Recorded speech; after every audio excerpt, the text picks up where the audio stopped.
오늘 또 참 좋은 날입니다.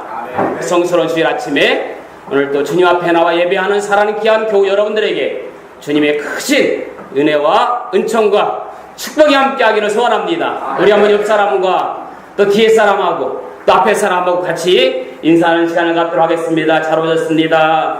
주님 안에서 사랑합니다. 우리 한번 인사 나누십시다. 인생에서 만남은 권사님 인생에서 만남은 참으로 중요합니다. 사람은 평생을 만남 속에서 살아가기 때문입니다. 헤어졌던 남북 이산가족이 60년, 70년 만에 만났습니다. 원수였던 형제 에서와 야곱이 극적으로 만나 화해를 합니다. 야곱이 죽은 줄 알았던 아들 요셉을 만나서 여한이 없었다고 했습니다. 배우자를 잘 만나야 평생 행복하다고 합니다. 의사 선생님을 잘 만나면 죽을 사람도 살아나기도 합니다. 스승을 잘 만나면 훌륭한 사람이 될 수 있습니다. 때로는 변호사를 잘 만나서 누명을 벗고 사형을 면한 사람도 있습니다. 성도는 목회자를 잘 만나야 합니다. 역으로 목회자는 성도를 잘 만나야 하나님의 일을 잘할 수가 있습니다. 저는 사랑하는 교우들을 만난 것이 가장 큰 축복이고 저에게 행복입니다. 이틀 전인가요? 우리 교우 한 분이 우리 카페에 커피를 마시러 오다가 저를 만났어요. 잠깐 대화하는 가운데 저에게 이런 말씀을 하셨습니다. 집사님도 아니고 권찰님이신데 10년 넘게 다니신 집사님들도 아마 거룩하셔서 그런지 절대 이런 말을 한 적이 없는데, 목사님, 제가 진짜 잘한 것 가운데 하나가 신정교회를 만난 것이고 아멘을 하셔야 되는데 우리 목사님 만난 것입니다. 할렐루야. 난 이분이 우리 황선영 권찰님이라고 말할 수가 없어요. 제가요 그 말을 듣고 얼마나 행복하고 힘이 나든지요. 마침 옆 테이블에 목사님들이 계셨잖아요. 우리 황권찰님 나가자마자 목사님에게 막 자랑을 했어요. 그랬더니 목사님들이 뭐라고 그러시냐면 그렇게 행복하면 다음에 커피 한 잔 사라고 그러시더라고요. 제가 뭐라고 그랬겠어요? 커피 가지고 되겠습니까? 나중에 점심 살게요 그랬습니다. 기억하시기 바랍니다. 사랑하는 교우 여러분들에게 정말 멋진 만남의 축복이 있기를 주님의 이름으로 축원합니다.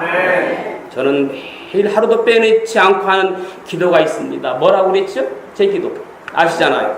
주님 오늘 또 좋은 사람, 아름다운 사람 만나게 해달라고 기도합니다. 웬만하면 부드러운 사람, 선한 사람 그렇게 만나게 해달라고 기도합니다. 그렇게 기도하는데도 까탈스러운 사람 만나는데 그렇게 기도하는 거 저겠어요? 여러분들도 저와 같이 매일마다 좋은 사람, 아름다운 사람, 선한 사람 만나게 해달라고 기도할 수 있기를 축복합니다. 오늘 아침에도 힘없이 그 기도를 했어요. 그래서 그런지요, 제 주위에는 정말 아름다운 사람들, 좋은 사람들이 너무너무 많아요. 여러분, 아동 작가 정채봉 씨가 쓴 만남이라는 시가 있습니다. 잘 아시죠? 아마 여러분들도 다 아시는 시 중에 하나입니다. 가장 잘못된 만남은 어떤 만남이라고 그랬죠? 생선 같은 만남이라고 말씀드렸어요. 왜? 만날수록 비린내가 묻어오니까. 가장 조심해야 할 만남은 어떤 만남이다? 가장 조심해야 할 만남 어떤 만남이라고 그랬습니까? 꽃송이 같은 만남이다 그랬습니다. 피어있을 때는 환호하다가 시들면 버리니까. 가장 비참한 만남은 어떤 만남이다? 기억이 안 나시는 거야? 못 들으신 거야? 가장 비참한 만남은 건전지 같은 만남입니다. 힘이 있을 때는 간직하다가 힘이 다 닳았을 때는 던져버리니까. 가장 시간이 아까운 만남은 어떤 만남이라고 그랬습니까? 지우개 같은 만남이라고 그랬습니다. 만남의 기억이 지워져 버리니까. 가장 아름다운 만남은 어떤 만남이다? 그렇죠. 그것만 기억하면 돼. 손수건 같은 만남이다. 힘들 때 땀을 닦아주고 슬플 때는 눈물을 닦아주니까. 그렇습니다. 여러분은 손수건 같은 만남을 사시기를 주님의 이름으로 간절히 축원합니다. 꽃송이 같은 만남이 있지만 그런 만남은 여러분 조심하라고 했죠. 왜요? 시들면 버리니까. 꽃이 피어있을 때는 환호하다가 시들면 버리니까. 잘 나갈 때, 또 자신에게 도움이 될 때는 가까이 하다가 자기에게 도움이 안 되거나 부담이 될 때는 멀리 해버리는 사람, 이게 바로 꽃송이 같은 만남이라고 할 수 있겠습니다. 그러나 우리는 그런 만남이 돼서는 안 되고요. 힘들 때는 땀을 닦아주고 슬플 때는 눈물을 닦아주는 그런 손수건 같은 만남이 돼야 할 줄로 믿습니다. 네. 사랑하는 여러분, 오늘 이 예배 시간에 어떤 마음으로 앉아 계십니까? 주님 만나기를 갈망하는 마음이 있으십니까? 네. 내가 오늘 주님 만나지 못하면, 내가 오늘 은혜 받지 못하면 나는 이 한 주간을 살 수 없다는 절박한 마음이 있습니까? 아니면 매주일 습관처럼 몸만 앉아있지는 않습니까? 혹시나 가정의 평화를 위해서 오진 않았습니까? 여러분, 교회를 다닌다는 것과 예수를 믿는다는 것은 다릅니다. 교회는 다니지만 아직 예수님께 내 모든 것을 다 맡기지 못하는 분도 있을 수 있습니다. 내가 여유가 좀 생기면, 내가 원하는 것을 성취하면 그때 가서 본격적으로 신앙생활을 잘해야지, 그런 분 있습니다. 여러분, 내일은 나의 날이 아닙니다. 오늘 이 시간만 하나님께서 나에게 주신 기회, 이 시간만 나의 시간, 나의 날인 줄로 믿습니다. 그러므로 이 시간을 놓치지 말라는 이야기입니다. 목마른 사슴이 시냇물을 찾는 갈급함으로 주님의 은혜를 사모해 보시기 바랍니다. 오늘 이 예배 시간을 통해서 주시는 주님의 기회를 포착하십시오. 여러분 인생에 새로운 길이 열릴지도 모릅니다. 놀라운 은혜와 축복의 문이 열릴지도 모릅니다. 여러분이 잘 아는 세리장 삭개오는 예수님 만나기 위해서 뽕나무 위에 오른다는 것은 결코 쉬운 일이 아닐 겁니다. 자신의 체면이 구겨집니다. 자신의 권위에서 벗어나 버립니다. 그런데 왜 뽕나무 위에 올라갔을까요? 주님 만나야 한다는 뜨거운 열망이 삭개오 가슴 속에 타올랐기 때문이었습니다. 오늘 내가 주님 만나지 못하면, 오늘 지나가는 예수님 만나지 못하면 내 인생의 끝장이라는 절박함이 있었기 때문에 삭개오는 사람 보지 아니하고 체면 보지 아니하고 뽕나무 위에 올라가서 예수님 만나보기를 간청했던 것입니다. 주님 만나서 새로운 인생 살아보겠다는 기대감으로 왔습니다. 그래서 그런 모든 것을 벗어던지고 기회의 뽕나무에 올라간 겁니다. 오늘날 많은 사람들이 주님 앞에 나와 예배드립니다. 그런데 이런 갈급함이 부족할 때가 많습니다. 주님 만나고자 하는 열망이 부족할 때가 있습니다. 주님은 간절히 사모하는 자를 만나주십니다. 너희가 전심으로 나를 찾고 찾으면 나를 만나리라. 할렐루야. 아직도 내 안에 있는 자존심 때문에 주님 만날지 못할 때가 있습니다.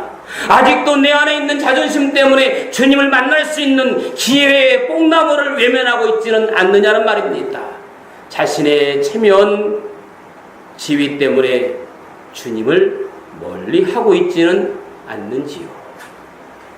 삭개오의 열정을 배울 수 있습니다. 삭개오의 용기를 배울 수 있습니다. 여러분, 주님은요, 가만히 현실의 상태에 머물고자 하는 자에게 역사하지 않습니다. 모든 방해 요소를 물리치고 주님 만나고자 하는 열망을 가지고 용기 있게 나갈 때 주님 만나주시는 줄로 믿습니다. 삭개오의 열정과 용기는 지나가시는 예수님의 시선을 사로잡습니다. 똥나무 밑에서 주님이 삭개오를 불어러보시며 말씀하십니다. 삭개오야, 속히 내려오라. 속히 내려오라 그랬어요. 내가 오늘 내 집에 유하여야 하겠다. 그리고 그의 집에 찾아가셨습니다.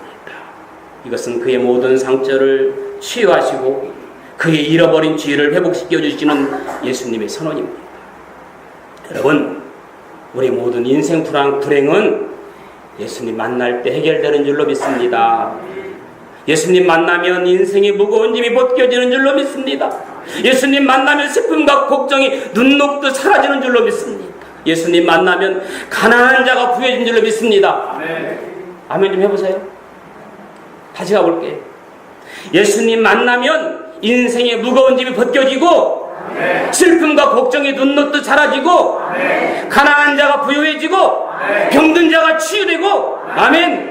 예수님 만나면 천국의 소망이 생기는 거예요. 예수님 만나면 하나님의 자녀가 되는 권세를 주어지는 겁니다. 삶의 우선순위가 바뀌는 거예요. 예수님 안에서 우리는 진정한 자유와 행복과 만족을 얻을 수 있기를 주님의 이름으로 축원합니다. 만남이에요. 가장 중요한 만남, 예수님과의 만남이 이루어지기를 주님의 이름으로 축원합니다. 시 한 편을 더 소개하겠습니다. 여러분이 잘 아는 요한진 시인의 질환지교를 꿈꾸며 유명한 시죠. 그 중에 제가 한 토막만 소개하겠습니다. 저녁을 먹고 나면 허물없이 찾아가 차 한잔 마시고 싶다고 말할 수 있는 친구가 있었으면 좋겠다. 입은 옷을 갈아입지 않고 김치 냄새가 좀 나더라도 흉보지 않는 친구가 우리 집 가까이에 살았으면 좋겠다. 비 오는 오후나 눈 내리는 밤에도 고무신 끌고 찾아가도 좋은 친구. 밤늦도록 공허한 마음도 마음 놓고 열어보일 수 있고 남의 얘기를 주고받고 나서도 말이 날까 걱정되지 않는 친구. 그런 친구가 있었으면 좋겠다. 그런 이야기입니다. 이런 친구가 있었으면 좋겠죠. 저도 이런 친구가 있었으면 좋겠어요. 이런 친구를 한번 만들어 보자고요. 통계가 있어요. 성공한 사람들은 최소한 한두 명의 절실한 친구가 있다고 하는 겁니다. 친구의 범위가 어디까지일까요? 친구의 범위가 어디까지? 무슨 얘기를 해도 흉보거나 부담스럽지 않은 사람, 부담스러워 한다거나 흉을 본다든가 하면 더 이상 친구는 아닐 겁니다. 그렇죠. 무슨 이야기를 하든 내가 어려움을 겪고 있을 때 부탁하지 않았는데도 슬그머니 봉투를 내놓을 수 있는 사람, 혹은 밤을 같이 세울 수 있는 사람, 그런 사람을 친구라고 할 수 있을 것입니다.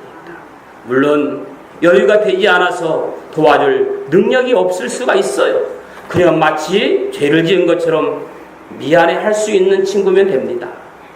상대가 좋은 일이 생겼을 때 마치 내일처럼 기뻐하고 감격할 수 있는 사람, 배합하는 사람이 아니고요. 감격할 수 있는 사람, 감격할 수 있는 사람, 이런 사람이 친구라 할 수 있어요. 이런 친구가 여러 명일 수는 없습니다. 그러나 최소한 한두 명 정도는 이런 친구가 꼭 필요합니다. 이런 친구가 없으면 인생 멋지게 산 게 아닙니다. 성공한 사람들의 경우는 이런 친구가 한두 명 있었다라고 하는 그런 통계가 나왔습니다. 여러분들에게도 이런 친구가 한두 명이 있다면 반드시 성공한 멋진 사람인 줄로 믿습니다. 그러나 그런 친구를 만나기는 절대 쉽지가 않습니다. 왜? 이해관계가 얽혀서 이루어진 만남이 많다는 뜻이죠. 그러면 그런 친구를 얻을 수 있는 비결이 뭘까? 제가 그 비결 정답을 말씀드립니다. 여러분이 바로 그런 친구가 되어주십시오. 그러면 그 사람도 내게 그렇게 대답합니다. 이게 바로 친구를 가질 수 있는 비결입니다. 그런 말이 있잖아요. 가는 말이 고와야 오는 말이 곱다. 우리나라 속담이죠. 우리나라 말의 속담에 가는 말이 고와야 오는 말이 곱다라는 게 있습니다.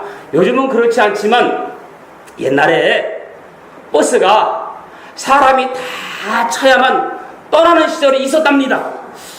권사님 그런 적 있었나요? 이 버스 시간이 없어요. 그냥 아직 버스에 손님이 다 타야만 버스가 출발합니다. 그런데 버스를 탄 지 오래됐는데 빨리 가야 되겠는데 승객이 아직 안 찼다고 버스가 떠날 생각을 안 해요. 화가 나죠. 승객 한 사람이 성질이 났어요. 기사 양반 도대체 이 똥차는 언제 갑니까? 도대체 이 똥차는 언제 갑니까? 기분 나쁜 목소리로 이 똥차 언제 갈 거냐라고 따졌어요. 그러니까 기사가 화가 나가서 안 나갔어요. 기사도 화가 나가지고 그래서 말하기를 똥이 잘 떠날 거 아니에요. 똥이 잘못 떠날 거 아니에요. 그렇죠. 예수님께서는 요한복음에서만 친구라는 단어를 2번 언급하셨습니다. 다른 복음서에는 친구라는 단어가 없어요.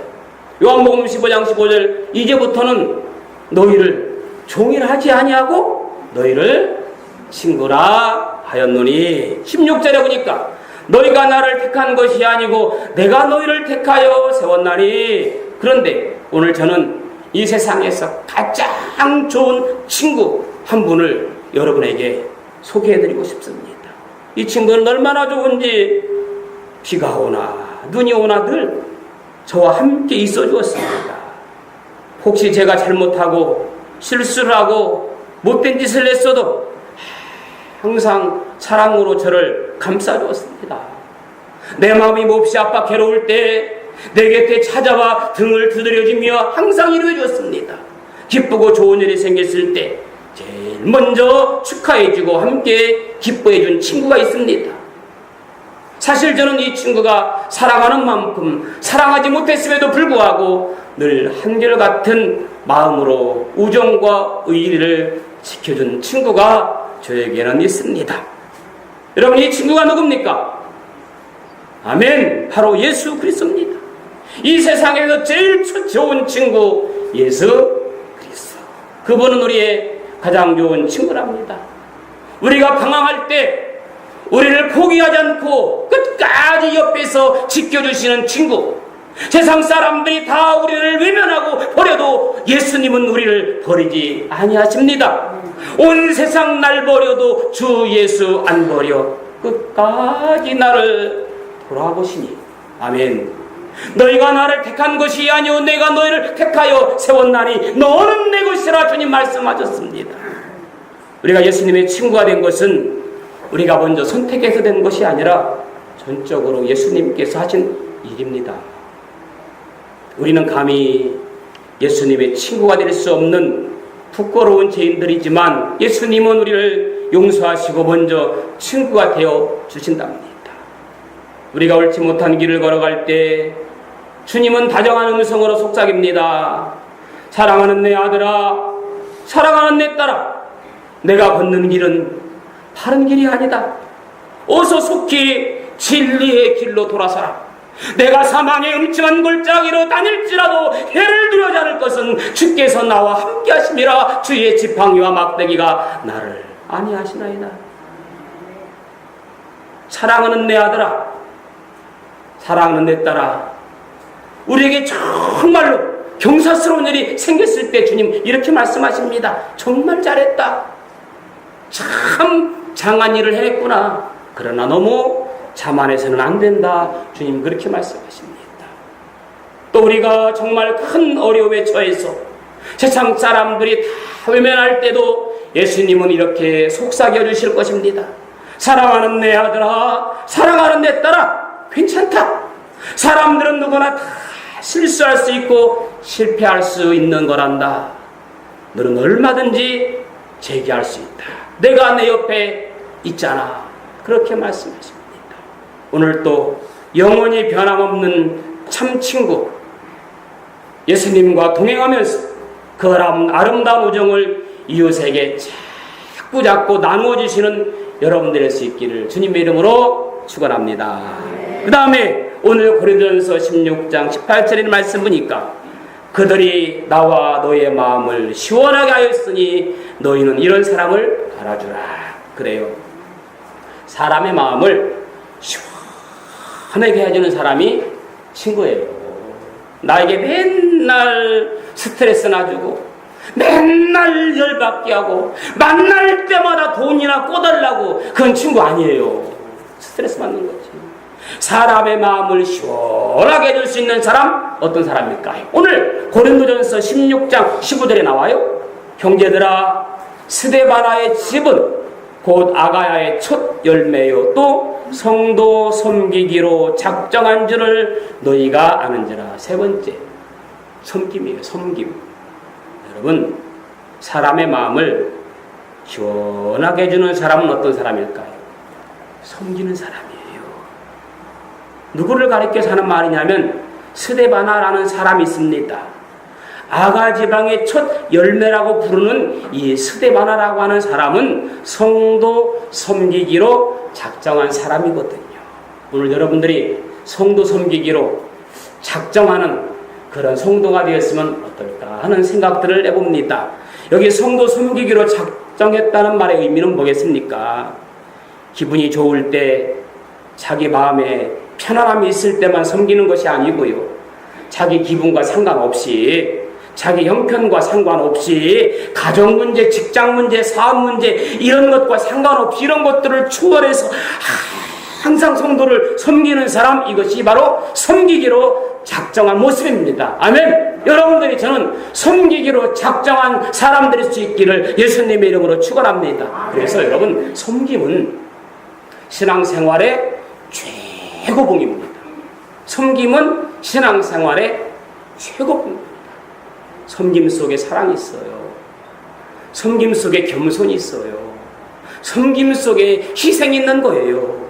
사람을 따지지 않고, 구분하지도 않고, 편을 가르지 않고 모든 사람을 소중히 여기는 것, 이것이 바로 섬기는 것이고 이것이 바로 사랑입니다. 여러분, 절대 사람 따지지 말고 구분하지 말고 편 가르지 말고 누구나 다 소중하게 여기는 섬기기로 작정한 스데바나 같은 사람들일 수 있기를 예수님의 이름으로 축원합니다. 네. 여러분 보세요. 어떤 사람은 이 사람은 이래서 싫고 저 사람은 저래서 싫고, 만약에 사람을 거부하거나 멀리한다면 이 사람은 섬김의 준비가 돼 있지 않는 사람이거든요.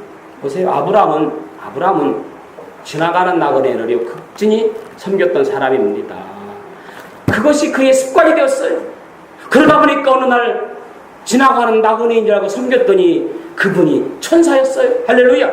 나중에 알고 보니까 지나가는 나그네가 아니라 천사였더라고요. 여러분, 지금 내 옆에 앉아 계신 분이 변장하고 찾아온 예수님일 수도 있습니다.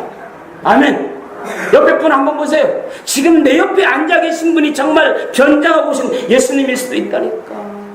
여러분, 요셉은 머무는 곳마다, 대하는 사람마다, 만나는 사람마다 정성을 다해 섬겼어요. 가정에서는요, 아버지를 최고로 섬겼던 사람이냐. 어쩌면 그래서 아버지 야곱이 요셉을 편했던 것 같아요. 12명 형제 가운데 요셉이 아버지 야곱을 너무너무 극진히 공경하니까 이 아버지 야곱도 요셉만 특별히 편애했어요. 요셉은 일도 안 시키고 옷도 색도 옷만 입히고, 그러다 보니까 형제들에게 미운 털 박혀서 질투가 발동하게 되고 결국 형들이 요셉을 팔아넘기는 비극이 발생했습니다. 하여튼 요셉은 어디를 가든지 누구를 만나든지 섬기기로 작정한 사람이면은 틀림이 없는 사람이었습니다.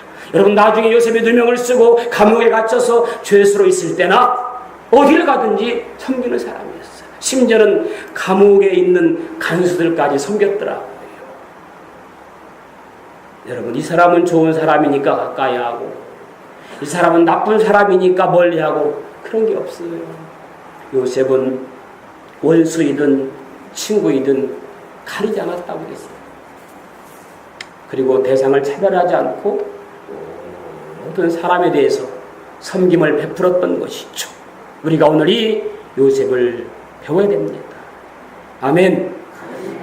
제가 이런 이야기를 하고 마칠게요. 새들 중에 협력을 가장 잘하는 새가 어떤 새인지 압니까? 새들 중에 서로가 협력을 잘하는 새, 기러기라고 합니다. 가끔 기러기들이 이 V자로 날아가는 모습을 보게 됩니다. 제일 선두가 있고 쫙 V자로 날아가는 모습을 보게 됩니다. 이 조류학자들이 왜 기러기들이 날개를 V자로 날아갈까 연구를 해서 그 비밀을 밝혀냈습니다. 몇 가지가 있는데요. 첫째는 기러기는 혼자 날 때보다 떼를 지어서 날 때 71%나 더 멀리 날아갈 수가 있답니다. 굉장한 거죠. 그만큼 힘이 덜 든다는 뜻이죠. 그만큼 힘을 저축할 수 있다는 뜻이죠. 두 번째는 높이 올라가면 공기가 형성이 되어가지고 뒤따르는 기러기들이 날기 쉽도록 하기 위해서랍니다. 앞에서 좀 힘을 들이면 뒤에 사람들은 쉽게 그 공기 압력 때문에 힘이 덜 든답니다. 동료를 조금이라도 힘을 덜 들이기 위해서. 그러다 보니까 맨 앞에 선두에선 기러기가 있을 거 아닙니까?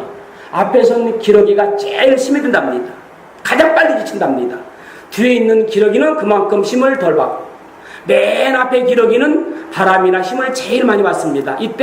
이때요 기러기가 혼자 계속 앞장서는 게 아니라 질 때쯤 되면 제일 뒤에 있는 기러기가 싹 앞으로 가서 앞장을 선답니다.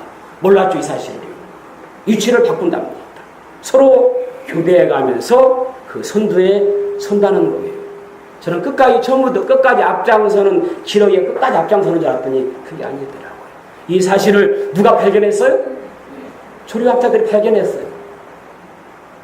또 기러기들이 계속 날면서 그냥 나는 게 아니라 소리를 내면서 울잖아요.